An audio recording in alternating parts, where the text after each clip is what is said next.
기근을 끝낸 은혜의 담비라는 제목의 말씀 전하겠습니다.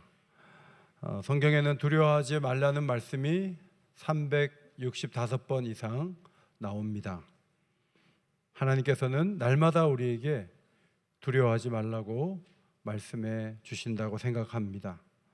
근심은 아침과 저녁을 가리지 않고 찾아오고 남녀노소 누구에게나 계속 찾아옵니다. 예수님 자신도 겟세마네 동산에서 두려움 속에, 고민과 아픔 속에 아버지를 찾았던 것을 보면 두려움을 느끼는 자체가 죄라고 할 수는 없지만 그것을 어떻게 다스리냐 하는 것이 매우 중요하죠. 과도한 불안에 빠지면 활력과 생기를 잃어버리게 되고 성령이 마음에 역동적으로 일하시기가 어렵습니다.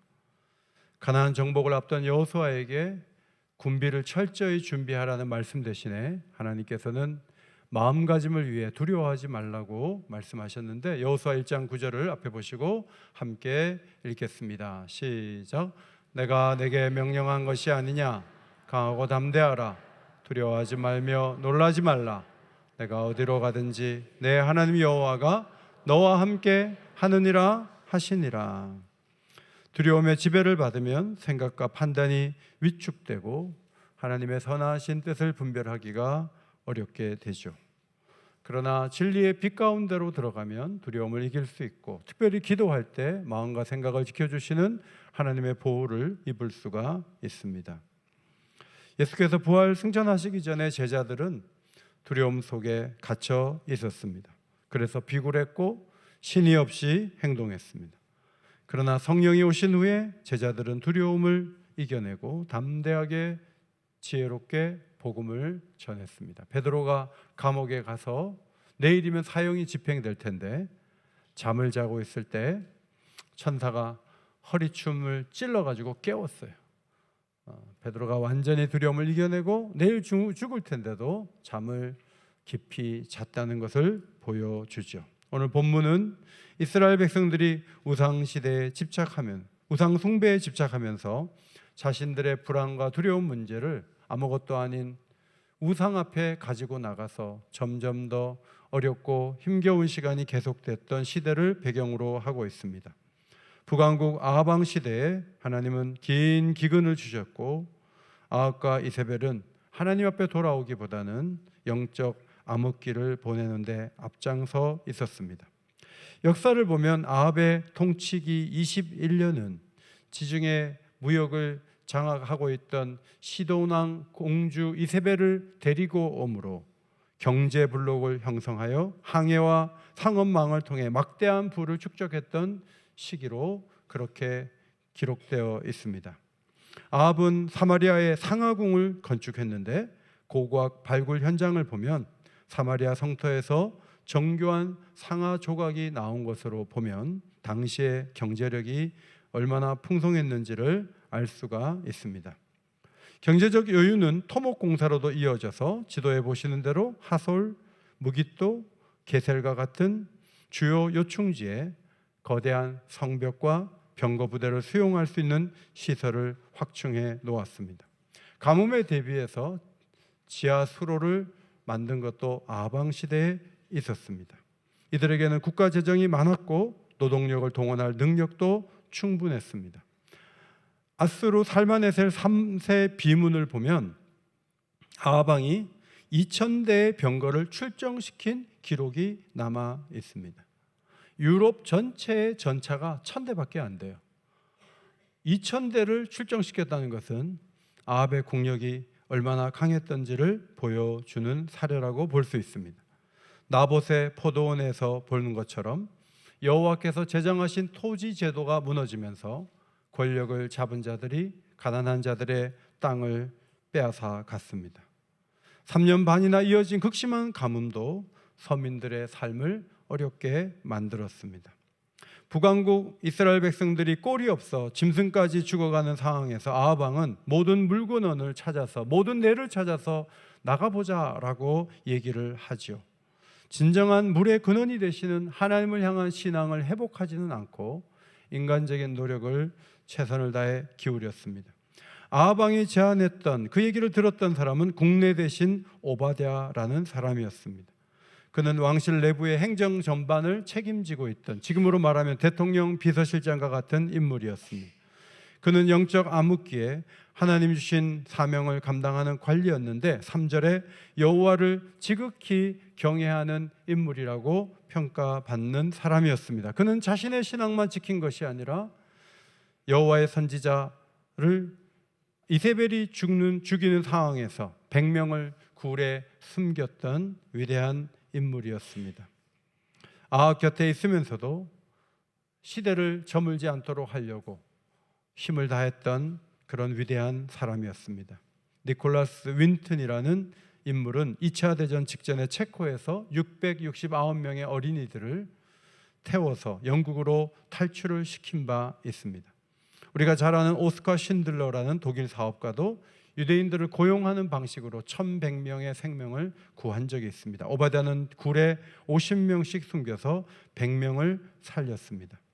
아하방은 왕으로서 최선책을 오바댜에게 제시했는데 그 기록이 5절입니다. 이 땅 모든 물근원과 모든 내로 가자. 혹시 꼴을 얻으리라. 그리하면 말과 노새를 살리리니 짐승을 다 잃지 않게 되리라. 궁에 앉아가지고 시키지만 않고 자기가 직접 물이 있는 데를 찾아간다는 현장 중심의 부지런한 지도자였다는 것을 알 수 있죠. 또 가다가 그는 갑자기 이렇게 한 팀이 돼서 움직일 게 아니라 오바댜는 오바댜대로, 나는 나대로 가서 두 팀으로 물근원을 찾아보자 움직인 것을 보면 효율을 중요시하고 탁월한 행정가였다는 것을 우리는 알 수 있죠. 오바댜는 물길을 혼자 찾아가다가 엘리야 선지자를 만났죠. 엘리야 선지자가 말했습니다. 너의 주에게 말해라. 엘리야가 여기 있다고 말해라. 오바댜가 엘리야를 보면서 이런 말을 했습니다. 아하방은 기근이 심해지자 당신을 잡으려고 이 지방 저 지방 이 민족 저 민족에게 사람을 보내서 혹시 엘리야 봤냐고 물어봤습니다.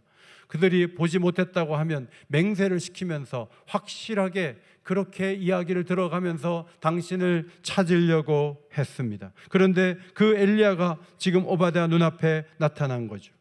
지금 이곳에 계시지만 하나님의 영이 다른 곳으로 당신을 데려가면, 내가 왕을 데리고 왔을 때 당신이 사라져버리면 제가 죽는 게 아니겠습니까? 그 나름대로 불안한 마음을 표명했습니다. 그는 자신에 대해서 이렇게 말했어요. 어려서부터 여호와를 경외하는 자입니다. 저는 어려서부터 여호와를 경외하는 자입니다 라고 말했습니다.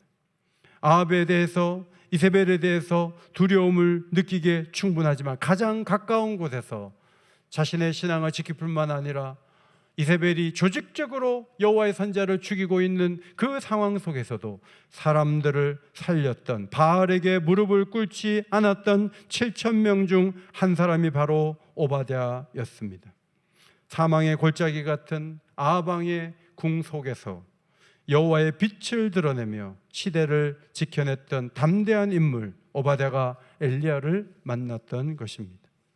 엘리야의 고백을 들어보면 나만 홀로 남았다는 얘기를 습관처럼 반복한 적이 있죠. 갈멜산에서 대승을 거둔 후에 왕후 이세벨의 공격을 받자 그의 마음속에는 나밖에 없는데, 내 생명을 죽이려고 하는데 하늘의 불이 땅에 떨어져도 이 시대는 꺾이지 않으니까 희망이 없다. 그는 그런 생각을 한 적이 있습니다. 가까이 긴 시간 이세벨의 칼을 피해 신앙의 절개를 지키면서 100명을 숨겨줬던 오바댜라는 인물을 까맣게 잊어버린 채 나만 남았는데 내가 죽으면 이 시대는 무너진다고 엘리야가 판단한 것은 오판이었어요.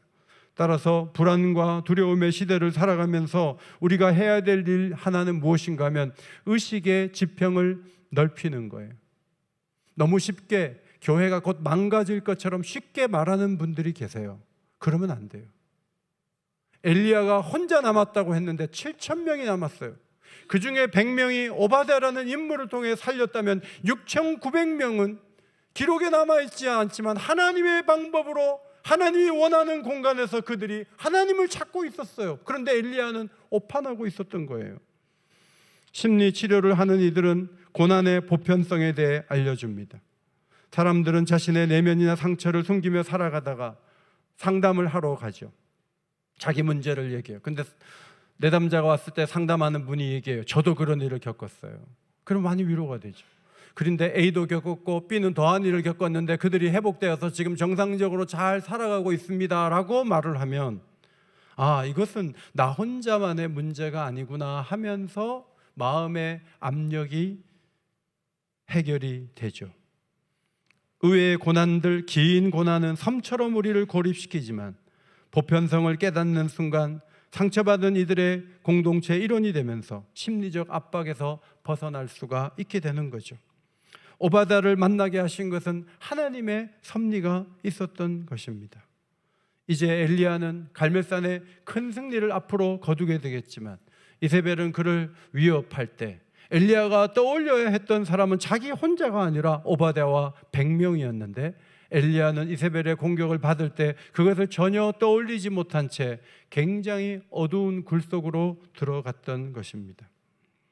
사실 이러한 고백은 엘리야를 향한 예방주사 같은 효력 있는 말이었고 아주 귀한 만남이었지만 엘리야는 이세벨의 공격을 하루도 버티지 못했습니다. 성도 여러분, 우리도 낙심할 때가 있어요. 알고 보면 하나님은 묵상을 통해 이미 말씀하셨고 비슷한 사례의 얘기를 들려주셨고 강단에서 선포된 말씀을 들음으로 우리가 저항력을 가지고 어떤 시험에 대해서 맞설 수 있는 충분한 말씀의 능력을 우리에게 부어주셨음에도 불구하고 우리는 나만 그런 일을 당하는 것처럼 좌절하고 아파할 때가 많이 있어요. 성경은 그렇게 하지 말라고 가르칩니다. 특별히 사도 바울이 기록한 바 고린도전서 10장 13절 말씀을 어려움을 당할 때마다 반드시 암송하고 기억할 필요가 있어요. 앞에 보시고 같이 읽겠습니다. 시작. 사람이 감당할 시험 밖에는 너희가 당한 것이 없나니 오직 하나님은 미쁘사 너희가 감당하지 못할 시험 당함을 허락하지 아니하시고 시험 당할 즈음에 또한 피할 길을 내사 너희로 능히 감당하게 하시느니라. 여러분, 우리가 시험을 당할 때 하나님은 신실하셔서 그 시험의 양을 조절하기도 하시고 막아주기도 하시고 시험을 이길 수 있는 능력도 부어주시면서 그 시험 때문에 넘어지지 않도록 하나님이 보살피고 계시다는 사실을 성경이 가르치고 있어요. 어렵고 힘든 일이 있더라도 하나님을 바라보시고 하나님이 용기를 주시고 하나님이 피할 길을 여셔서 그 길을 피하고 이겨내면서 하나님께 영광을 올려드리는 주의 백성들이 되시기를 바랍니다. 북왕국에 찾아온 가뭄은 아무도 해결할 수가 없어요. 바알 선지자들이 450명이 모여서 아침부터 낮까지 그들의 신을 찾았습니다. 아무리 응답을 해달라고 소리를 쳐도 자기의 몸을 칼로 그으면서 피를 흘려도 아무런 소식이 없었죠. 왜냐하면 그들이 믿고 있는 것은 허구이고 아무것도 할 수 없고 숨도 쉴 수 없고 볼 수도 없는 우상을 그들이 섬겨온 것이 갈멜산에서 적나라하게 드러나고 말았습니다. 하나님, 여러분, 이스라엘 백성들이 그 시대에만 그들만 우상을 섬긴 건 아니에요. 현대인들도 수많은 우상을 섬기면서 그 우상이 내 두려움을 해결해 주겠지, 내 불안을 덜어주겠지, 그렇게 생각을 하죠. 팀켈러 목사님은 그 우상은 하나님보다 더 중요해진 존재라고 정의했어요. 그 우상을 섬기게 되는 심적인 핵심 동기가 4가지예요. 영향력과 평판과 안락과 통제예요. 내가 영향력이 더 있어야 되는데, 내 평판이 좋아져야 되는데, 내가 편안하게 사는 게 깨지면 안 되는데, 통제할 수 있어야 되는데, 미국 대통령이 이란을 통제하지 않으면 불안해서 견딜 수가 없는 거죠. 네타냐후 총리가 통제하지 않으면 견딜 수가 없기 때문에 공격적인 행동을 하는 거죠. 우상을 다시 정의한다면 이것입니다. 그것 없이는 삶의 의미가 없다고 느껴지는 대상들이에요.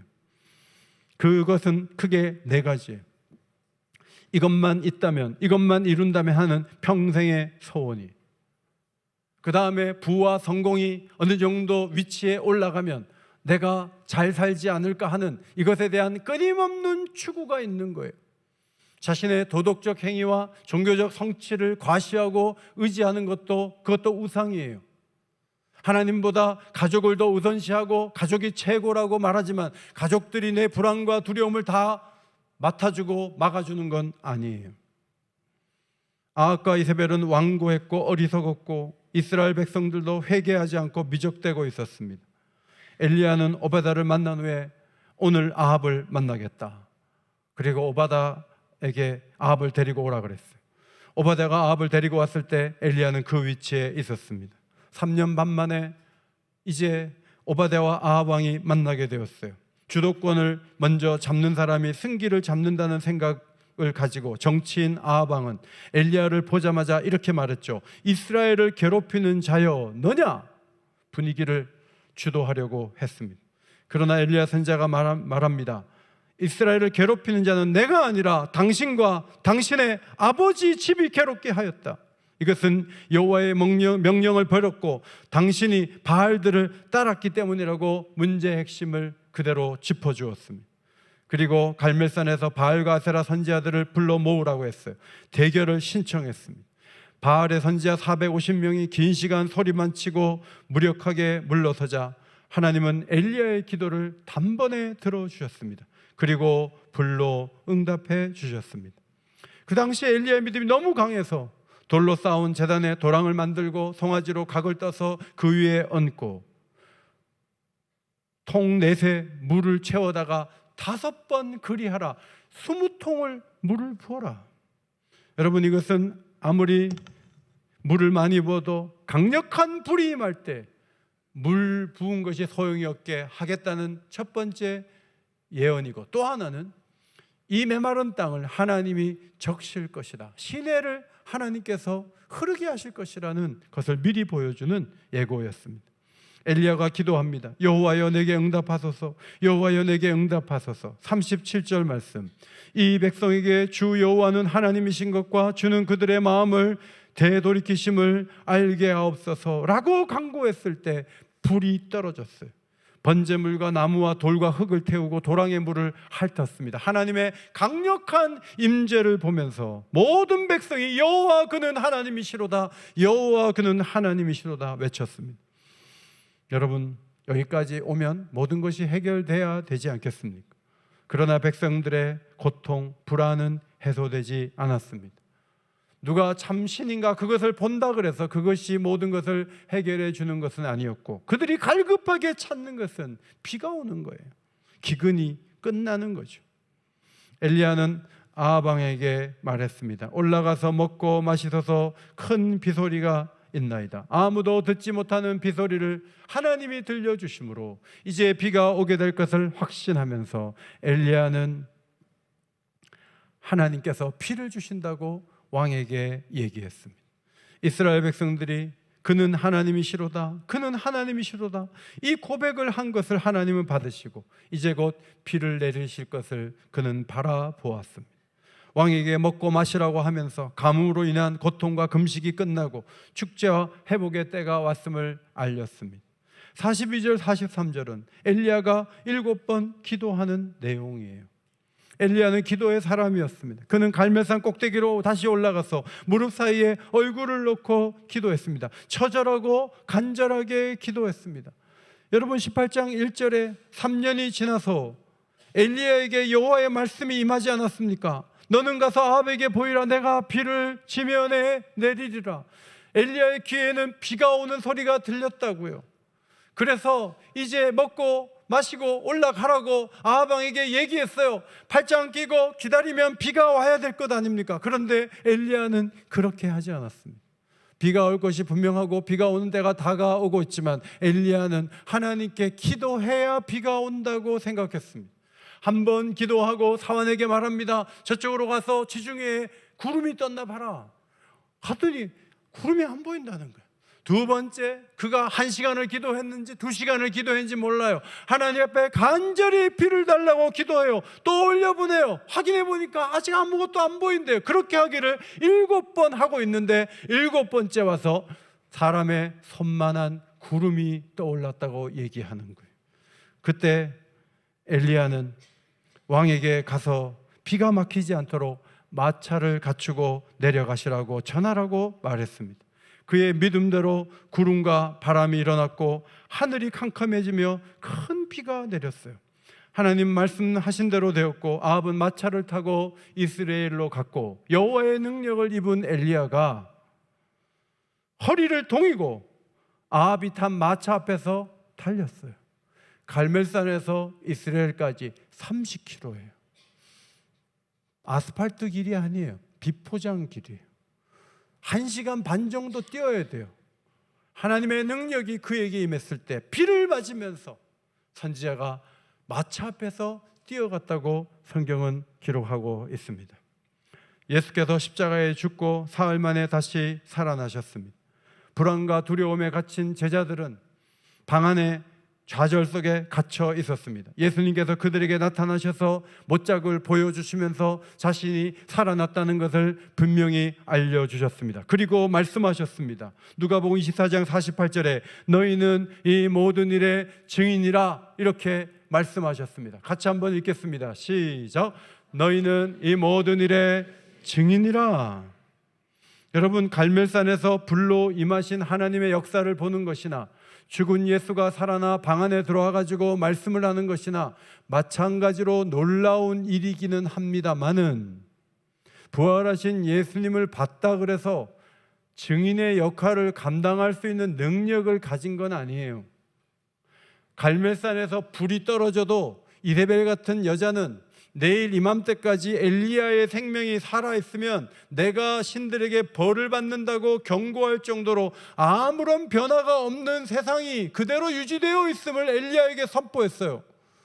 우리 모두가 예수님께서 부활하신 것을 믿고 있어요. 그래서 세상이 바뀌었나요? 우리가 신뢰하고 예수님이 부활했다는 이 예배를 드려서 우리가 예배를 드림으로 원수마귀가 쫓겨나고 하나님의 거룩한 역사가 세상에 나타나나요? 아니에요. 그냥 우리가 믿고 있을 뿐이에요. 제자들이 그냥 알고 있을 뿐이에요. 갈멜산에 불이 임한 후에 비가 와야 돼요. 마찬가지로 예수 부활이 확실하지만 하나의 단계가 남아 있었어요. 그것이 누가복음 24장 49절이에요. 앞에 보시고 같이 읽습니다. 시작. 볼지어다 내가 내 아버지께서 약속하신 것을 너희에게 보내리니 너희는 위로부터 능력으로 입혀질 때까지 이 성에 머물라. 여러분, 예수님은 성령의 은혜로 무장되지 않고는 나가지 말라는 거예요. 이 성에 머물러서 성령으로 무장된 다음에 나가라고 말씀을 하셨어요. 이것은 갑자기 예수님께서 성령을 의지하라고 말씀하신 게 아니에요. 예수님 오시기 700년 전에 이사야 선지자가 예언한 바가 있죠. 이사야 44장 3절에 나는 목마른 자에게 물을 주며 마른 땅에 시내가 흐르게 하며 나의 영을 내 자손에게 나의 복을 내 후손에게 부어주리니 라고 약속하셨어요. 에스겔 선지자를 통해서도 약속해 주셨습니다. 에스겔서 34장 26절을 같이 읽겠습니다. 이것을 읽는 것도 성령의 도움을 받지 않으면 읽기도 싫고 안 읽혀져요. 영적인 거기 때문에 쉽지 않아요. 자, 같이 읽겠습니다. 시작. 내가 그들에게 복을 내리고 내 산 사면 모든 것도 복되게 하여 때를 따라 소낙비를 내리되 복된 소낙비를 내리리라. 여러분, 이 말씀은 어떻게 신약 성경에 응하게 되었나요? 오순절에 교인들이 모여서 하나님 앞에 기도했을 때 약속하신 성령이 오셨어요. 모두가 성령의 충만함을 받고 성령의 말하게 하심을 따라 다른 언어들로 말하는 놀라운 역사가 일어났습니다. 여러분, 성령을 선물로 받았을 때 공통되게 일어난 현상이 뭔지 아세요? 불안함이 사라진 거예요. 담대해진 거예요. 두렵지 않은 거예요. 이것이 성령의 사람들이 공통적으로 받고 있는 놀라운 축복이에요. 성령의 비가 1세기에 교회에 내리게 되자 세상에는 생명의 역사가 이어졌습니다. 수많은 이방인들이 회개하고 주께로 돌아왔습니다. 사람을 죽이기까지 순교시키던 바울까지도 성령의 놀라운 역사를 경험하며 주님 앞에 사도가 되어 놀라운 쓰임을 받게 되었습니다. 무시와 미움이 가득했던 세상에 존중과 사랑이 흐르게 되었고 예배가 복원되고 하나님의 비전이 펼쳐졌습니다. 지구는 물이 있는 근원을 찾아 헤매는 노력에 의해서 해소되지 않았어요. 7번 무릎 사이에 얼굴을 넣고 기도하는 한 선지자의 간절한 기도를 하나님이 받으시고 비를 내리신 것을 기억해야 돼요. 성령은 그냥 오시지 않아요. 부활절 예수 부활을 제가 믿죠. 죽음이 끝이 아니죠. 예수님 부활한 걸 믿고 또 믿습니다 해도 무기력하게 살아갈 수 있어요. 그들이 은혜의 단비, 성령의 단비를 흡족하게 받지 않는 이상 갈라진 땅과 같이 메마른 모습으로 살 수밖에 없다는 것을 성경이 가르치고 있어요. 아모스 8장 11절에 여호와의 말씀을 듣지 못한 기갈이라. 아니, 주일날 많이 들었는데요, 매일 온라인으로 새벽기도 말씀 듣는데요, 하루에 3번 성경을 읽고 석장을 읽고 있는데요, 그럼에도 불구하고 말씀을 듣지 못한 기갈의 현상이 우리에게 나타날 수 있다는 것을 주의해야 돼요. 성령의 단비를 우리가 받고 말씀으로 세상을 새롭게 할 수 있는 능력을 얻는 것이 얼마나 중요한가를 성경이 가르치고 있습니다. 소낙비같이 내리시는 성령은 언제 우리에게 오시는가? 기도하고 또 기도할 때 우리에게 오시는 줄 믿습니다. 1907년 교회들이 함께 기도할 때 성령이 단비가 되셔서 소낙비같이 오셔서 홍수 때 물이 떠내려가는 것처럼 성령이 오셔서 많은 사람들의 마음을 새롭게 했어요. 하나님이 행하신 일들은 예언하셨고 주관하신 하나님이 계획하신 대로 잘 되겠지, 그냥 기다리면 되겠지, 그렇지 않아요. 엘리야처럼 우리와 성경에 같은 사람이로서이지만 하나님 앞에 기도하고 또 기도하는 정신을 갖는 것이 너무너무 중요해요. 얼마 전에 재직 세미나 어떤 한 목사님이 오셔서 기도하자는 그런 메시지를 전한 다음에 본인이 앉아가지고 충분히 기도하고 가시더라고요. 저는 그 모습을 잊을 수가 없어요. 외부 강사로 나가서 성도들 기도시키고 자기는 자동차 타고 집에 가고, 그는 진정한 교훈을 주는 모습이 아니죠. 흡족하게 다 모인 건 아니지만 지난 금요일 날도 은혜 받는 자리에 나와서 성찬을 받고 하나님께서 공급하시는 힘을 가지고 살고자 하는 성도들이 많이 있는 것을 보았어요. 특별 새벽기도 때만 나는 교회 간다, 재직들이 그러면 안 돼요. 하나님 앞에 기도하고 또 기도해야 돼요. 불안해하고 두려움을 주는 문제들이 그렇게 많이 쌓여 있는데도 불구하고 그저 때가 되면 해결해 주겠지. 여러분, 그것은 엘리야와는 다른 태도를 보이는 거예요. 성령의 단비가 흡족하게 내려서 하나님 앞에 쓰임을 받고 새로워지는 역사가 우리에게 있게 되기를 주의 이름으로 축원합니다. 오늘 거룩한 부활절에 우리 심령에 은혜의 단비 주시기를 예수의 이름으로 축원합니다.